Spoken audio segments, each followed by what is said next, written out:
아침마다 말씀으로 밝은 빛을 채우네. 오늘 말씀이 28장이죠.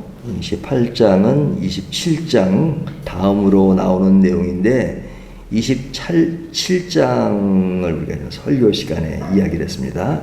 제가 이게 그제 설교할 때 이렇게 경제적인 그 촬영에 대한 이야기를 했는데 그날은 모든 것이 경제적이었습니다. 주일 설교 본문과 큐티 본문이 같아가지고 항상 큐티를 2번 했어야 되는데 이렇게 본문이 하나로 모아져서 야 이럴 때도 있구나 라는 생각이 들어서 참 그날은 경제적이었다 라는 생각을 했습니다. 근데 이제 오늘은 28장인데 27장과 분위기가 많이 다르죠. 분위기가. 27장은 작은 공간에서 이삭과 야곱이 딱 있는 공간이라면 이제 오늘 본문은 이제 그 로케이션이 굉장히 깁니다. 그 장소가 이제 야곱이 에서의 분노로 도망해야 되는 그 여정이 나오잖아요. 어디로부터 출발하냐면 지금 있는 곳이 어디예요? 브엘세바죠. 브엘세바 맹세 우물 하는 그 브엘세바에서 이삭의 명령을 받습니다. 이삭이 27장에는 에서인 줄 알고 야곱에게 이야기하는 것이라면 28장에 와서는 이제 야곱이 누군지를 알고 그 야곱에게 직접 얘기하는 겁니다. 너는 이제 하나님의 복을 받은 사람이고 그리고 너는 지금 도망하는 걸 다 아는 거죠. 도망하는 거 알고 이제 너는 하란으로 가라. 이 밧단아람은 하란입니다. 하란으로 가라. 그리고 거기 외삼촌 집에 가서 이제 가나안 여자와 말고 이제 그 친족 중에 그 여자를 여자 아내로 삼아라 하는 그 이야기를 합니다. 그러니까 야곱은 이제 브엘세바로부터 시작해서 어디를 가요? 저 먼 땅 하란으로 가는 겁니다. 하란. 그리고 이제 오늘 본문에 보면 뒷부분에 가면 하란으로 가는 그 길에 이제 베델이라고 하는 곳에서 꿈속에서 하나님의 말씀을 듣는 그런 내용이 나오죠. 그러니까 장소로 말하면 브엘세바 그리고 루스 베델이라고 하는 것입니다. 그리고 이제 하란으로 가게 되는 그 긴 여정의 흐름이 주어집니다. 자, 이 사건 속에서 이제 야곱의 변화를 볼 수가 있는데요. 27장에서 야곱은 어떤 인물이었어요? 아버지를 속이고 형 에서를 피해 도망하는 불안한 모습의 야곱을 이야기하고 있잖아요. 28장에 들어오면 그의 환경은 좋지 않습니다. 도망하는 입장이니까요. 하지만 다른 한편으로 보면 이제 아버지와 아들 사이에 속이는 입장이 아니라 서로의 상황을 알고 이해하고 이삭이 야곱에게 조언을 하면서 진짜 축복을 하는 거죠. 그러니까 에서인 줄 알고 축복하는 것이 아니라 야곱에게 직접 축복하는 겁니다.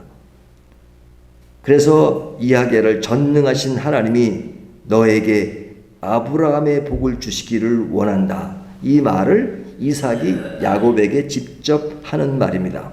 그리고 이제 가는 길이 얼마나 외롭겠습니까? 어찌 보면 처량해 보일 수도 있고 도망하는 길이니까요. 하지만 그곳에서 이제 한상을 보게 되는데 사닥다리가 하늘에 닿고 천사가 오르내리는 꿈을 꾸게 되죠. 거기서 하나님의 약속하십니다. 내가 너와 함께 있어 너를 지키겠다. 이렇게 말씀합니다. 그러니까 27장과 28장이 다른 것이 뭐예요?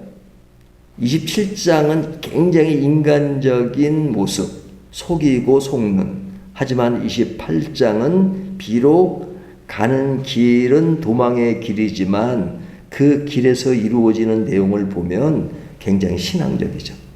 그것은 진짜 하나님을 제대로 만나고 하나님의 말씀을 듣고 그리고 그곳에서 하나님의 임재와 약속을 경험하면서 새로운 출발을 다짐하는 모습이 보여지고 있죠.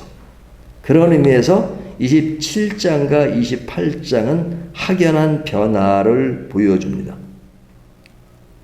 그런데 그런 변화, 다른 모습을 보여준다면 사실은 두 인물 가운데도 다른 모습을 보여주죠. 야곱과 에서의 차이가 뭐냐? 야곱의 길은 도망의 길입니다. 하지만 에서의 길은 도망의 길이 아니죠. 아직까지 그 집에 딱 있는 위치에 있습니다. 하지만 야곱은 도망의 길에서 하나님의 약속을 경험하고 믿음의 길로 바뀌는 그런 모습을 보여준다면 에서는 어때요? 그 집에서 분노하고 상실감에 빠져 있고 자기 뜻대로 자기의 길을 갑니다. 그러니까 이삭의 뜻과 달리 가나안 여인과 결혼해서 그 언약과 멀리 떨어진 그 길을 가는 것이 에서의 모습이에요. 그러니까 부모 옆에 있지만 그러나 그 길에 나타나는 모습은 굉장히 신앙적이지 않고 점점점 신앙과 동떨어진 그런 간격이 생기는 그런 길을 가고 있잖아요. 하지만 야곱은 부모와 떨어지고 도망하는 길이고 그리고 그 길이 험난하지만 그러나 그 길 속에서 하나님을 만나고 새로운 방향을 얻고 그리고 하나님의 언약을 다시 한번 마음에 간직할 수 있는 그 길을 간다는 것을 보면 어느 것이 더 중요합니까? 뭐 두말할 필요 없이 야곱의 길이 더 소중하다 하는 것을 느끼죠. 하지만 그 길은 어떤 길이었어요? 잘못으로 인해서 멀리 떠나야 하는 상황이잖아요. 멀리 떠나니까 이것은 그 길을 가야 하는 것은 잘못으로 인해 벌어진 것입니다. 옳은 일은 아니었어요. 속이는 일, 결과로서 그 어려운 시련을 맞게 되는 것이죠. 하지만 그 일이 인간의 잘못으로 벌어지는 시련의 길이라 할지라도 그 길에서 내가 잘못됐으니까 나의 인생을 완전히 포기하거나 저버리는 것이 아니라 그 자리에서 또다시 하나님을 만나는 것이 중요합니다. 그러니까 하나님은 우리가 실패한 그 자리를 완전히 다른 길로 생각하시고 완전히 무시하고 저버리는 하나님이 아니십니다. 그 자리는 실수의 자리고 그 시련의 자리고 그리고 속임의 결과로 나타나는 자리지만 그 자리이지만 하나님은 그 자리를 무시하지 않고 다시 새롭게 출발할 수 있도록 그 자리에 새롭게 다가오십니다.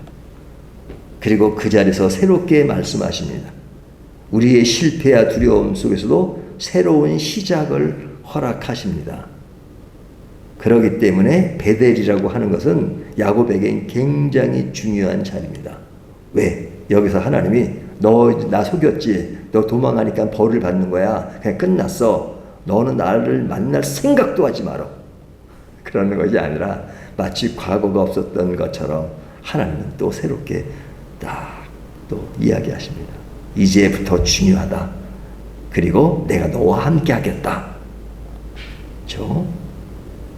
이런 하나님이시기 때문에 우리에게 희망이 있는 겁니다. 그러니까 오늘 본문은 이렇게 정리할 수 있어요. 지금 여기가 너무너무 중요하다. 지금 여기는 어떤 자리예요? 실수, 실패, 그리고 인간의 처절함, 그 다음에 속임, 이런 것이 난무한 그 자리입니다. 그래서 결과적으로 도망해야 하는 그 자리입니다. 하지만 그 자리에서 이제는 끝났고 좌절하는 것이 아니라 그 자리로부터 다시 시작하는 것, 그것이 중요하다는 것입니다. 그 길에서 하나님을 만나고 그 길은 좀 멀리 가고 돌아가고 하는 그 길이지만 그 길에서 새롭게 시작하는 것이죠. 그러니까 이스라엘 백성들이 광야의 40년 동안에 무엇을 경험했습니까? 돌아가는 40년이지만 하나님이 주시는 만나를 경험하고 매출하기를 경험하고 예, 만나. 참 이 만나는 신비롭잖아요. 예, 먹을 것이 없는 곳이니까 하나님이 아침만 되면 다 이렇게 먹을 것을 내려주셨어요. 얼마 동안요? 40년 동안. 그러니까 40년은 필요 없는, 일주일이면 들어갈 수 있는 그 길을 잘못해가지고 40년이 걸렸지만 40년의 그 길은 하나님이 저버린 그 길이 아니라 인간이 저버린 그 길의 대가로 주어진 것이지만 그 길 동안 하나님은 이스라엘 백성을 보호하셨어요. 그리고 인도하셨어요. 그리고 하나님이 함께 하셨어요. 그리고 40년 동안 많은 공부를 하게 하셨어요. 등록금이 좀 비싸졌지만 그러나 그 등록금이 비싼 그 자리에서, 예, 사실은 그 등록금 안 내도 되는 자리였는데 하나님이 그동안 등록금 좀 비싸야 될 것 같아요. 맨날 만나 주시는데 만나값만 해도 예, 만나. 근데 그 만나가 만나 주시는 겁니다. 늘 만나 주시고, 그리고 그곳에서 하나님을 제대로 믿게 하시는 것, 새로운 시작의 자리인 것을 기억하게 만드시는 거죠. 그렇다면 오늘 본문을 다시 한번 정리하면 28장은 야곱이 도망자의 길에서 하나님의 사람으로 변화되는 전환점인 것을 보여줍니다. 전환점. 에서와 달리 야곱은 베델에서 하나님을 만나고 그 만남이 그의 인생을 새롭게 열어가게 합니다. 그렇다면 이 이야기는 야곱의 이야기로 끝나는 것이 아니라 오늘 우리들의 이야기로 다가오는 것이잖아요. 우리도 과거의 잘못이나 두려움에 매이지 말고 지금 여기에서 하나님을 만나 새로운 출발을 해야 됩니다. 내가 실수의 자리로서 많이 돌아왔지만, 그리고 아직 그 여정이 멀지만, 그러나 그 멀어도 그 먼 거는 뭐 할 수 없어요. 내가 그렇게 실수했으니까. 하지만 그 자리로, 낭만의 자리로 바꿔야 되지 않겠어요? 지금 시대야 뭐 서울 부산까지 몇 시간이면 가지만 옛날에는 서울 부산 가려면 걸어가야 됐으니까 몇 달 동안 가야 되잖아요. 하지만 그때도 낭만이 있다 그러잖아요. 낭만. 어떤 낭만이요? 딱 그냥 늘 걸어요. 늘 걸어. 걸으면서 이제 식사도 해야 되니까 주말에 딱 이렇게 가서 또 막걸리 한 잔 쫙 마시면서 또 노래 한 곡 부르고 흥얼거리면서 또 길을 걷고, 뭐 그것이 낭만이었다 그렇게 얘기하잖아요. 낭만일 것 같아요. 오늘날은 좀 낭만은 없을 수도 있죠. 금방 갔다 금방 오고 그냥 숨가쁘게 돌아가요. 숨가쁘게 돌아가. 뭐 그 자체가 우리에게 편안함과 낭만을 주는 건지 모르지만, 그러나 그때를 생각하면 아유, 그때 사람들은 그렇게 오랫동안 그 부산 한번 갔다 오면 몇 달 동안 걸린다고 지금 시각으로 보면 너무나도 조금 뭐 시간 낭비 같이 보이지만 또 그때 사람은 그때에 또 낭만이 있었던 것이죠. 그러니까 우리 인생에 두 가지 길이 있어요. 하나님 이렇게 빨리 가게 하는 길을 마련하시기도 하시고, 그러나 어떨 때는 그렇게 시대가 늦어서 그렇게 먼 길을 가야 되지만 그 먼 길이라고 해서 하나님의 임재와 하나님의 다가오심이 없는 거 아닙니다. 우리의 인생이 멀다 하더라도 그곳에서 하나님을 만나는 재미를 느끼면 비록 그 길이 나의 실수로 벌어진 길이라 할지라도 또 다른 의미가 있는 것이죠. 그러니까 오늘 말씀은 우리가 실수를 안 하는 게 제일 좋겠지만 했다 하더라도 그 자리를 포기하는 길이 아니라 다시 하나님을 만나고 그 안에서 또 하나님의 말씀 속에서 새롭게 간다면 또 그것은 또 아름다운 길이 될 수 있다 하는 것을 오늘 본문이 약속해 주고 있습니다. 그 길을 어떤 길이든지 더욱 하나님과 가까이 하는 저와 여러분이 되시기를 주님의 이름으로 축원합니다.